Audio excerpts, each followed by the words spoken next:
This video is going to go over how, when, and why to use rubato. Today's video topic was recommended and requested by a member of the official Quick Start Clarinet community. I love getting video requests from you guys and making the videos that I know that you guys want to see. It also helps me a ton if you leave a little like on the video so I know what videos are interesting to you guys so I can make more.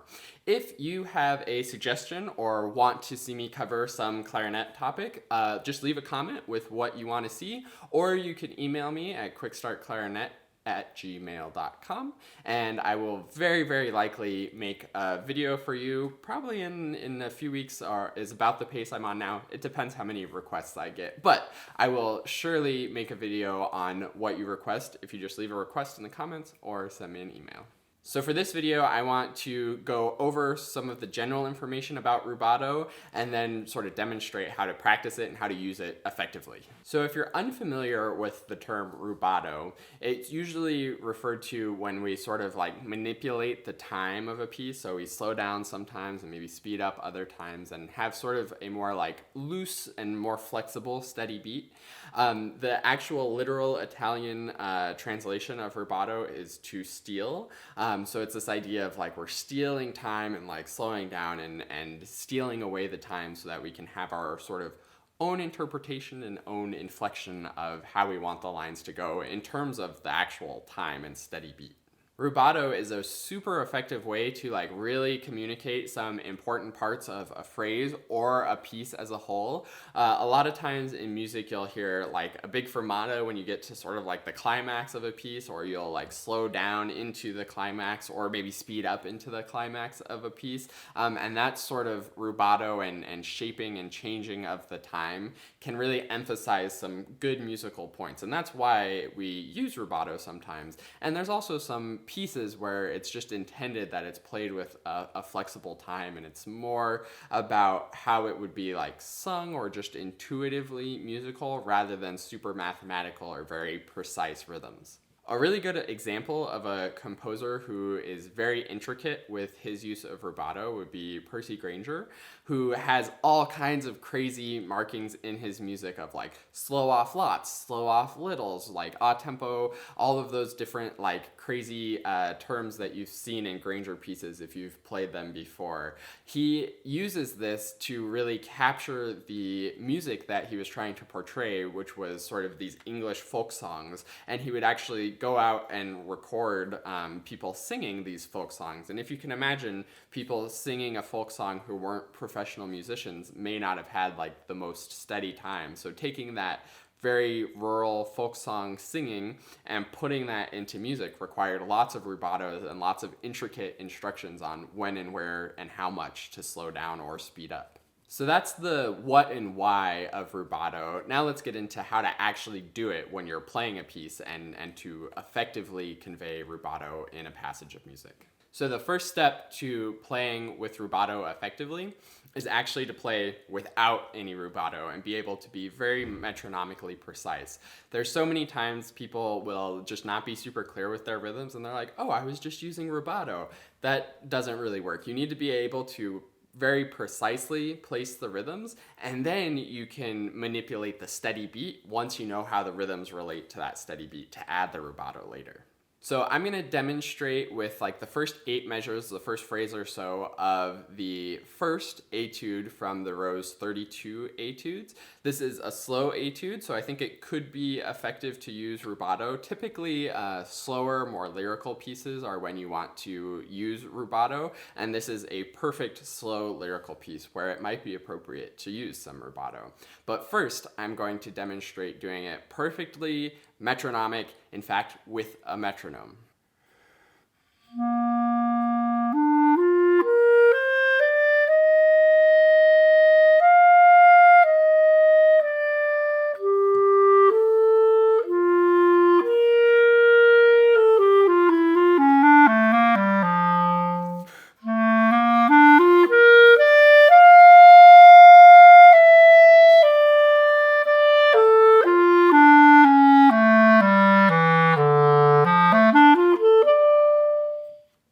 So I was playing through it with my metronome going and being very, very steady and precise with all of the subdivisions and making sure that the rhythm was really, really precise with the steady beat. Now the next step, we can start to add in some rubato, some where we slow down a little bit and like take some time, but it's important as you're putting in rubato to sort of keep it balanced. When you take some somewhere, you want to sort of give back that time somewhere else, almost as if you played it all the way through with the metronome, sometimes you'd be behind the metronome, sometimes you'd be ahead of the metronome, but sort of by the end of it, you would land with the metronome and like all of the beats would make sense as if it had been done metronomically.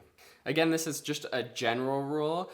Some pieces may require different things and it depends on what you're playing. I think for etudes and really anything that doesn't have like specific ritardando or accelerando written in, I think it's important to really keep it balanced when you're adding your own rubato, but there are definitely pieces that will speed up and get ahead of the metronome and stay ahead of the metronome, or slow down and stay behind the metronome.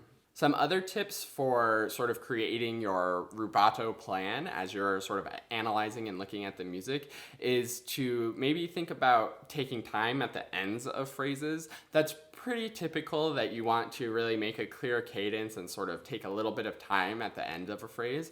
You could also think about maybe speeding up or slowing down, doing something at like the climax of the phrase to really show it. Remember, we talked about part of why we use rubato is to emphasize parts of the phrase, so maybe think about putting in the rubato at significant moments in a phrase.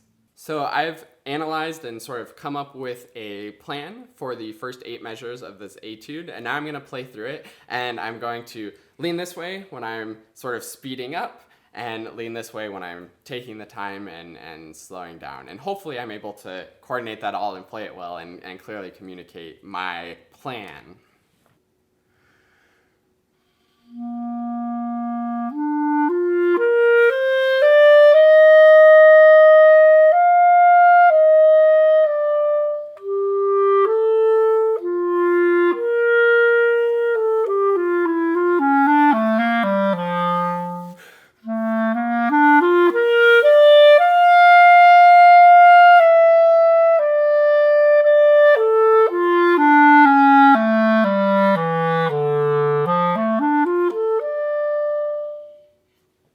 And then the final step is sort of to think about what you just did and reflect on it and maybe make some iterations on your plan. Maybe I didn't like how much I sped up in one part, so maybe I'll try slowing down there instead. And sort of fine-tuning and practicing and experimenting until you find something that really makes musical sense to you and really feels good for you to play. And of course, even if you're doing multiple performances of something, you don't have to do it exactly the same every time. Feel free to experiment. Maybe one time you slow down a lot here, and maybe another time you maybe even speed up a little bit through a certain part. I think typically parts of music will either always want to be slowing down a little bit if you're using rubato, or always speeding up. It might be unusual to like slow down a lot one performance and then speed up a little bit the next performance, but you can always be varying and experimenting and doing what feels really good to you. And that's what the purpose of practicing is to do that experimenting and finding what feels good. So I hope that's helpful. A couple quick disclaimers. I don't know if this particular piece should have quite that much rubato in it. So if you're playing this for any like upcoming auditions or anything, don't necessarily play it with as much rubato as I did. But hopefully you were able to see how by flowing sort of back and forth between taking time and giving time, it really sort of made sense and all worked out in the end. I was just using this as a piece to demonstrate. So yeah, definitely don't like take what I did as like exactly how this should be played, but I encourage you to experiment with your own rubato, especially on pieces where there's clear instructions to use rubato. Thanks so much for watching. Be sure to subscribe and hit that bell so you get notified when I upload new clarinet tips and tricks videos every Saturday morning, and I will see you in another video.